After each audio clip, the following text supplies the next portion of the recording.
I'm James Carter, and I thought I had it all figured out. A top-tier defense attorney in Manhattan, a brownstone on the Upper West Side, and a family I'd built with Sophie, my wife of 18 years, my rock. Our daughter, Emily, 16, was sharp, rebellious, but ours. I'd spent decades juggling late nights at the firm and dinners at home, believing we were solid. Until last Tuesday, when the floor dropped out from under me. It started with a text I wasn't supposed to see. Sophie's phone buzzed on the kitchen counter while she was upstairs, showering after her yoga class. I glanced at it. Force of habit, nothing more, and froze. Can't wait to see you tonight. Same place, 9 p.m. You're my fire, sophomore. No name, just a number I didn't recognize. My chest tightened, but I told myself it was a friend, a client, a mistake. I pocketed the phone, waited for her to come down, and smiled through breakfast, watching her pour coffee, her auburn hair tied back, oblivious to the storm brewing in my head. That night, I followed her. I'm not proud of it, but suspicion gnawed like a rat in a cage. She said she was meeting friends for drinks, but I tailed her silver BMW to a boutique hotel in Midtown, the Meridian. Classy, discreet, not her usual spot. I parked across the street, watched her step out in a red dress I'd never seen, heels clicking, hair loose and sultry. A man met her at the entrance, tall, lean, dark hair, younger than me. My brother, Ryan. My stomach dropped like I'd been gut punched. Ryan, 34, my junior partner at Carter and Associates, the brother I'd mentored, trusted, loved.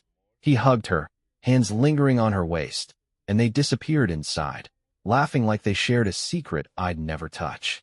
I sat there for 2 hours, hands shaking on the steering wheel, until they emerged, her lipstick smudged, his tie loose. They parted with a quick nod, no kiss, but the intimacy was undeniable. She drove home, and I beat her by 10 minutes, sitting on the couch with a scotch, pretending I hadn't seen. Late night, I asked, voice tight, as she walked in, kicking off her heels. Yeah, she said, avoiding my eyes. Drinks ran long. You know how it is. I nodded, forcing a smile, but my mind screamed. Ryan. My brother, my blood, in bed with my wife. I didn't confront her, not yet. Rage boiled, but something colder took over, strategy. I'd spent years cross-examining liars in court. I'd unravel this myself. The next morning, I checked her phone while she slept. Passcode still our anniversary, 0715, sentimental and predictable. No text from Ryan, but an email chain with him, buried in her inbox. Hotel booked for Friday. 8 p.m. Keep it quiet. Sophomore James can't know. My chest ached, but I kept digging. Photos, grainy, but clear. Her and Ryan at the Meridian, time-stamped last month. My hands shook, but I saved everything, put the phone back, and watched her wake, humming, acting like nothing was wrong. I called Ryan that afternoon, voice steady. Lunch, noon. My office. He showed up, sharp in a suit, smirking like he owned the world. What's up, James? Big case. Cut the crap, I said, slamming the door. You and Sophie. The Meridian. What's going on? His face paled, then hardened. James, it's not what you think. Don't lie, I snapped, leaning in. I saw you, Ryan. I've got proof. How long? He sighed, running a hand through his hair. 6 months. I'm sorry, man. It started as drinks, late nights at the firm, and it escalated. She's miserable, James. With you, with this life. I didn't mean to. Miserable. I barked, voice breaking. She's my wife, your sister-in-law. And you, my brother? He looked away, shame flickering, but then his eyes met mine, defiant. She chose me, James. We love each other. I'm not sorry. I wanted to hit him, but I didn't. I dismissed him, heart pounding, and drove home, mind racing. Sophie was in the kitchen with Emily, laughing over pasta, acting like nothing had shattered. Emily, 16, sharp-tongued and moody, rolled her eyes at me. Dad, you're late again. What's new? Nothing. I lied, forcing a smile. But I saw it, the tension in Sophie's shoulders, the way Emily watched us, sensing the fracture. Our family was cracking, and I didn't know how to stop it. That night, the fight exploded. Emily was out with friends, and I cornered Sophie in our bedroom. Who is he, Soph? I demanded, voice low but shaking. The texts, the hotel, I know about Ryan. She froze, face paling, then burst into tears. James, I'm sorry. It just happened. Ryan was there, listening, caring, and I felt alive again. You're always gone, buried in work. I didn't mean to hurt you. Hurt me? I roared, slamming my fist on the dresser. You slept with my brother, our daughter's uncle. How could you? She sobbed, collapsing on the bed. I love him, James. I didn't plan it, but I can't keep pretending with you. We're done. The words hit like a freight train. Done. Our marriage, our family, over. I stormed out, driving to Ryan's apartment in Brooklyn, rage blinding me. He opened the door, shirt unbuttoned, and I tackled him, fist flying. We crashed into his coffee table, glass shattering, his neighbors banging on the walls. You bastard! I yelled, pinning him down.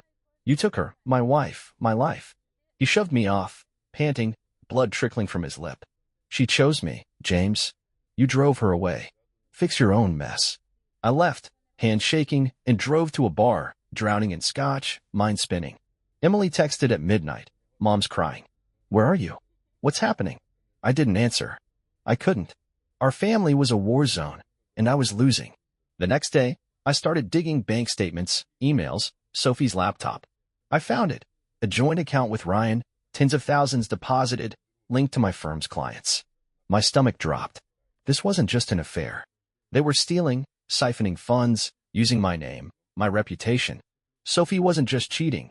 She was betraying me financially, with my brother, tearing down everything I'd built. I called my partner, Tom, voice urgent. Check the client accounts. Sophie and Ryan, they're involved in something, embezzlement, I think. Tom's silence was heavy. James, I've suspected Ryan for months, sloppy bookkeeping, missing funds. But Sophie? You sure? I saw the proof, I said, heart racing.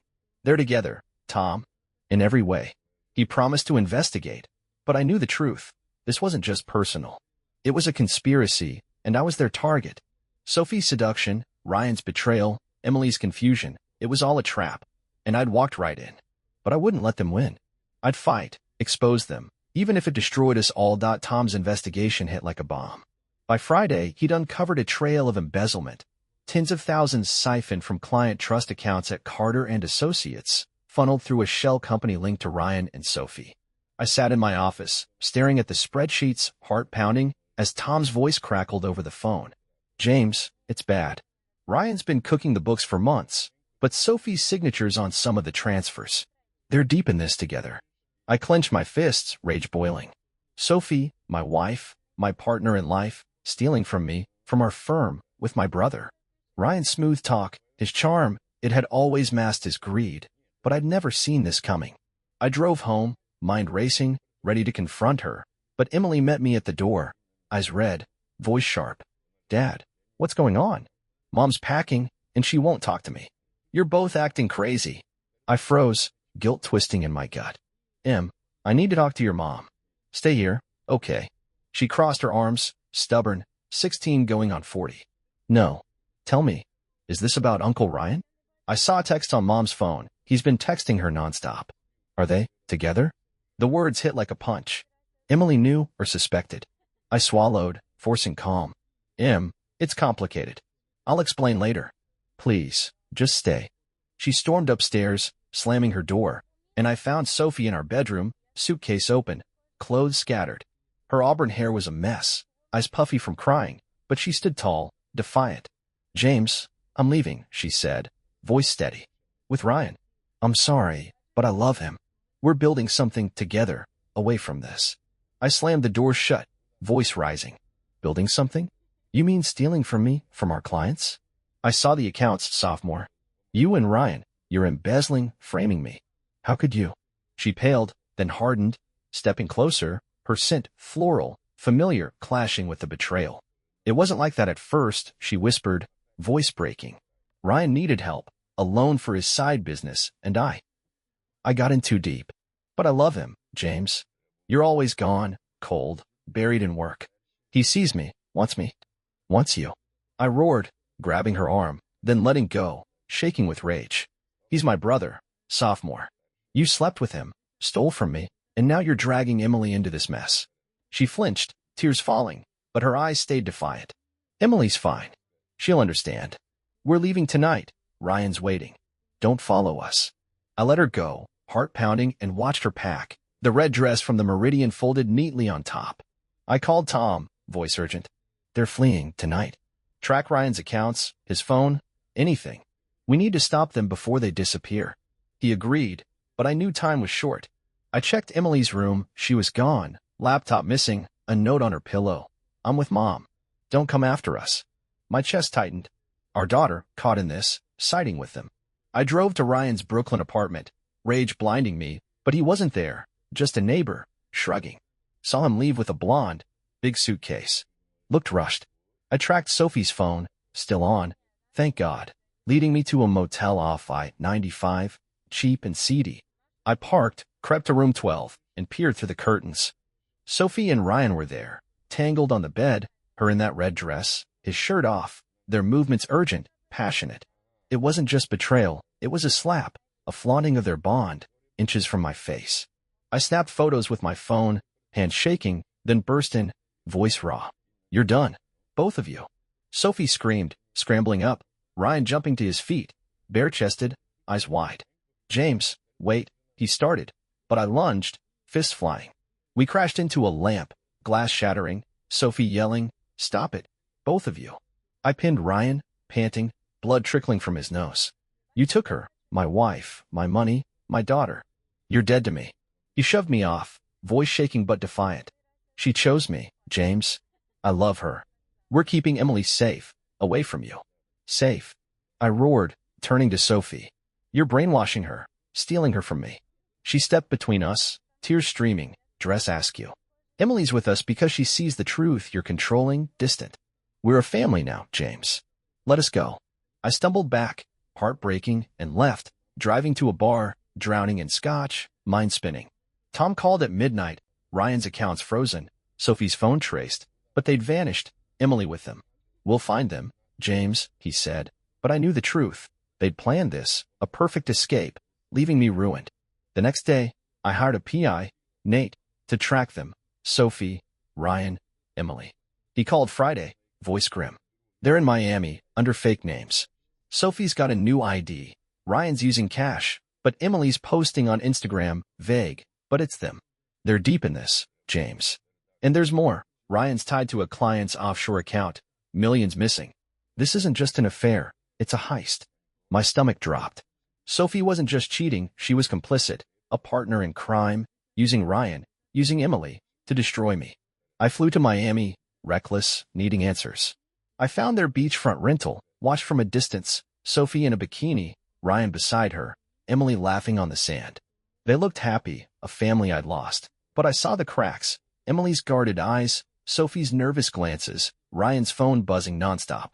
I confronted them at dusk, storming onto the porch. You're not getting away with this, I yelled, voice breaking.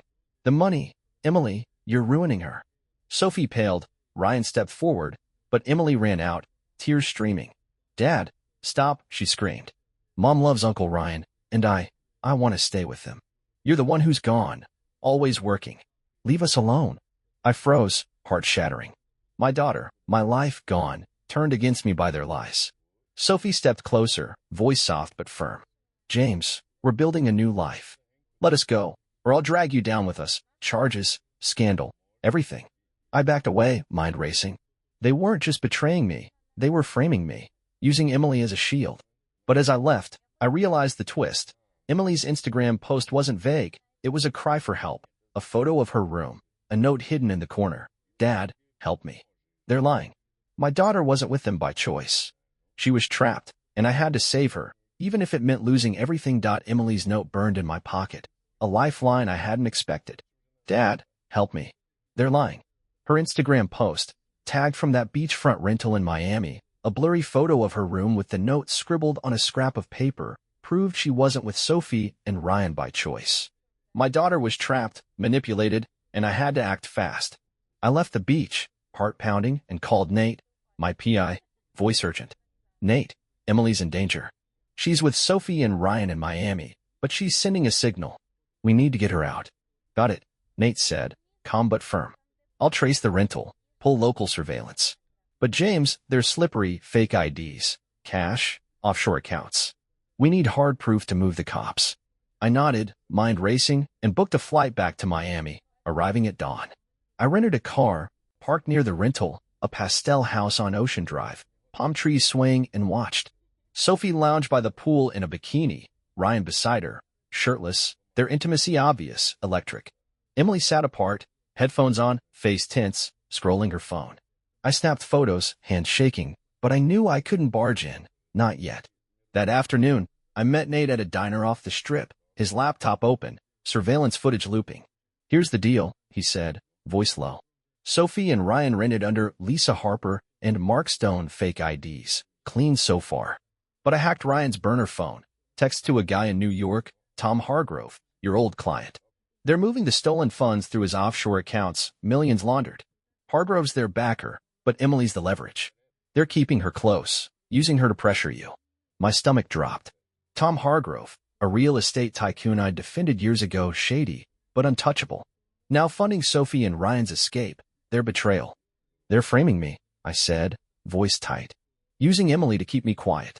Nate nodded. "Exactly. But Emily's post, that note, it's gold. We can use it to prove coercion, get her out. I'll tip off Miami PD, anonymous, but you need to talk to Emily, get her to confirm." I drove back, heart pounding, and waited until dusk, when Sophie and Ryan went out for dinner, leaving Emily alone. I knocked on the rental's back door, soft but urgent. She opened it, eyes wide, tears streaming. "Dad," she whispered, pulling me inside. "I knew you'd come. Mom and Uncle Ryan, they're lying, saying you're the bad guy, stealing money. But I found Mom's laptop, saw the emails to Mr. Hargrove. They're planning to frame you, keep me here forever." I hugged her, voice breaking. "Em, I'm getting you out. Pack a bag, quick." She nodded, grabbing her backpack, but froze as headlights flashed outside. "Sophie and Ryan, back early." "Hide," she hissed, shoving me into a closet. I crouched, heart racing, as their voices filled the house. "Em, where are you?" Sophie called, voice sharp. "We saw your post. Did you contact him?" "No, Mom. I swear." Emily lied, voice trembling. I peeked through the slats, Sophie in that red dress, Ryan behind her, tense, hand on his phone. "Check her room," Ryan growled, and I heard footsteps, drawers slamming. Emily's voice rose, defiant. "Stop it. I'm not your prisoner." "You are until James backs off," Sophie snapped, voice cold. "He's ruining us, Em. We need you to stay, to keep him quiet." I couldn't stay hidden. I burst out, grabbing Emily's arm. "She's coming with me," I yelled, voice raw. "You're done, sophomore. I've got proof, emails, photos, Emily's note. The cops are on their way." Sophie paled, Ryan lunging at me, but I shoved him back, dragging Emily toward the door. She screamed, "Dad, go," as Ryan tackled me, fists flying. We crashed into a table, glass shattering, Sophie yelling, "Stop, both of you." I broke free, pulling Emily outside, tires screeching as we sped to Nate's motel. She sobbed, clinging to me. "They said you'd abandon me, but I knew you wouldn't." "I hate them, Dad." I held her, heartbreaking, and called Holt, Detective Karen Holt from Willow Creek, who'd helped me before. "Karen, I'm in Miami. Sophie and Ryan kidnapped Emily, framed me for their embezzlement. I've got Emily, photos, evidence. Send backup." She promised to coordinate with Miami PD, but I knew the risk. Sophie and Ryan were desperate, dangerous. We holed up in Nate's room, Emily asleep on the couch, when my phone buzzed, a text from Sophie's burner. "You took her. We'll take everything, your career, your life. Hargrove's on it. Run, or we'll bury you." My stomach dropped. Hargrove wasn't just their backer, he was their weapon, and I was out of time. That night, Miami PD raided the rental, Sophie and Ryan gone, leaving behind laptops, cash, forged documents. Holt called, voice grim. "We've got enough to charge them, embezzlement, fraud, coercion. But they vanished, James. Hargrove's shielding them, and Emily's testimony is key. Keep her safe." I nodded, holding Emily tight, but the twist came hours later, a knock at the door. Nate opened it, gun drawn, but it was Emily's school counselor, Ms. Larson, pale and trembling. "James, I'm sorry," she whispered. "Sophie called me, threatened my job. She said Emily's with you, but she's brainwashed, unstable. They're claiming you abducted her." My blood ran cold. Sophie and Ryan weren't just running. They were framing me again, using Emily against me. I stared at my daughter, asleep, innocent, and realized the truth. This wasn't over. They'd fight, manipulate, destroy, using her, using me, until one of us broke. But as I held her, I swore I'd protect her, even if it cost me everything. Ms. Larson's words echoed in my head, a knife twisting deeper. Sophie called me, threatened my job. They're claiming you abducted Emily. I stared at my daughter, asleep on Nate's motel couch, her face peaceful but fragile, and my stomach churned. Sophie and Ryan weren't just running, they were weaponizing Emily, turning her into a pawn to bury me. I couldn't let that happen. I called Detective Holt, voice urgent. Karen, Sophie and Ryan are framing me, saying I kidnapped Emily. Ms. Larson just showed up, pressured by them. We need to move fast, get Emily's statement on record before they twist it. I'm on it, Holt said, firm but tired. Miami PD's tracking Sophie and Ryan, but Hargrove's lawyered up, stalling us. We've got their laptops, the cash, but they're ghosts. Emily's testimony could break this, but you need to bring her in safely. I hung up, heart pounding, and woke Emily, voice soft. Em, we need to go to the police. Tell them what happened, how they manipulated you, threatened you. It's the only way to stop them. She nodded, eyes red, clinging to me. I'm scared, Dad. They said you'd lose everything, that I'd have to stay with them. But I want to be with you. We drove to the Miami PD station, Nate trailing behind, his gun hidden but ready. Holt met us, taking Emily into a room for a recorded statement. She spoke, voice shaking but clear, about Sophie's affair with Ryan, their threats, the financial scheme, the note she'd left me. Holt's face hardened as she listened, jotting notes, but I knew the fight wasn't over. Hours later, Holt emerged, grim. Emily's story holds, James. We've got enough to charge Sophie and Ryan with embezzlement, fraud, and coercion, plus potential kidnapping charges if we can prove they held her against her will. But Hargrove's pulling strings. He's posted bail for them, and they're gone, likely with new IDs. We're issuing warrants, but it'll take time. My heart sank. They were out there, free, plotting. I took Emily back to Nate's motel, locking the door, but my phone buzzed, a text from an unknown number. You think you won, James? We're not done. Emily's ours. Hargrove's got plans, your firm, your life, gone. Run, or we'll take her back. My blood ran cold. They weren't bluffing.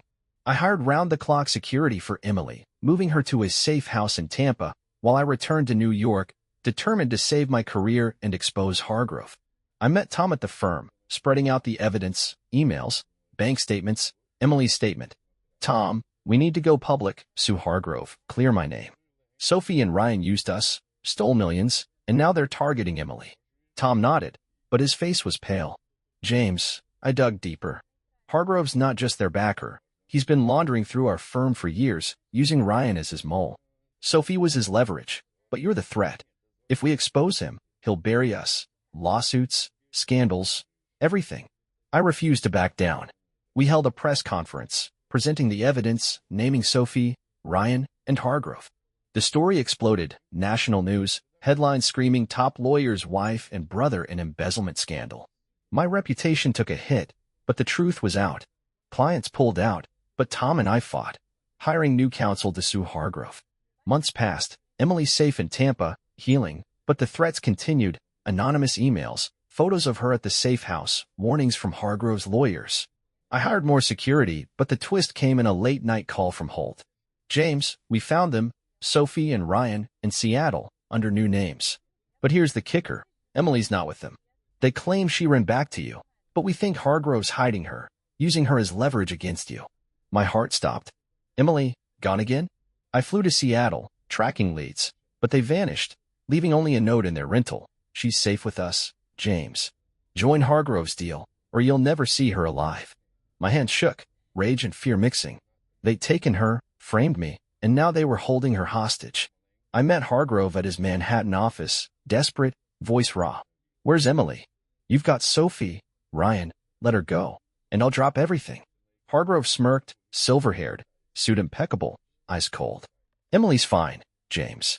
She's with us by choice, protecting her mother, her new family. Join us, invest in my real estate ventures, stay silent about New Dawn, and you'll have her back. Fight, and you lose everything. I refused, storming out, but the final blow came days later, a video emailed from an unknown source. Emily, in a Seattle apartment, tearful but alive, whispering, Dad, I'm sorry. They said if I don't stay, They'll hurt you. I love you, but I had to. Sophie and Ryan stood behind her, arms crossed, smirking. I broke, calling Holt, voice shaking. They've got Emily. We need to raid Seattle, find her now. Holt moved fast, coordinating with Seattle PD. They raided the apartment, empty, but evidence littered the floor. Forged passports, cash, Emily's diary, detailing her fear, her manipulation. Holt's voice crackled over the phone, grim. We've got leads, James. Sophie and Ryan fled, but Emily's tracker, we planted one on her phone, pings in Vancouver. We're moving. I flew to Vancouver, heart pounding, and found her, a week later, in a dingy motel, pale but alive, guarded by Hargrove's men. Miami PD stormed in, arresting the guards, reuniting me with Emily. She collapsed into my arms, sobbing, I'm sorry, Dad. They said you'd abandon me, but I knew you wouldn't. I held her, relief flooding me, but the war wasn't over. Sophie, Ryan, and Hargrove vanished, their whereabouts unknown, but warrants were issued, assets frozen. My career was battered, my marriage destroyed, but I had Emily. We returned to New York, rebuilding, but the threats persisted, anonymous letters, photos, warnings. I knew they'd try again, but I'd fight, protect her, even if it cost me everything. Years later, Emily graduated high school, stronger, but a letter arrived, postmarked Vancouver, no return address. Inside, a photo of Sophie and Ryan with Hargrove, dated last month. We're not done, James. Emily's ours eventually. Join us, or we'll take her back. I stared at it, scotch in hand, heart pounding. They weren't defeated. The betrayal, the scheme, it wasn't over. It was just beginning. And this time, I'd be ready.